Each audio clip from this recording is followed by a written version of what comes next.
Welcome to Airbnb EcoScript! Ang bait naman ng guest namin today na nag-check out. Biruin nyo, iniwanan pa nila kami ng dalawang chuchu late. Pinipig ice cream yata yan. At pati soft drinks, meron din.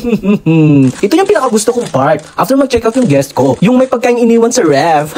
Alam siguro nila na patay gutom ako. Pero wait, hindi yan talaga para sa akin. Binibigay ko yan sa mga kapitbahay namin na malapit dito sa unit. Kasi maraming hindi nakakain yan at maraming nahugutom. Hindi naman siguro ako papayat kung ibibigay ko tong iniwan ng guest ko.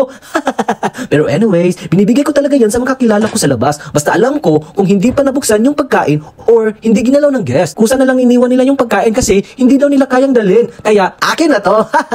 Ganyan ako kabait. Hanggang dito na lang. Paalam. Salamat sa panonood, ka-cleaning! Kung gusto nyo mag-book sa aming Airbnb townhouse dito sa Davao City, tumawag lang po sa 0932-4845-803 or i-message ako sa aking Facebook page, EcoScript! Salamat!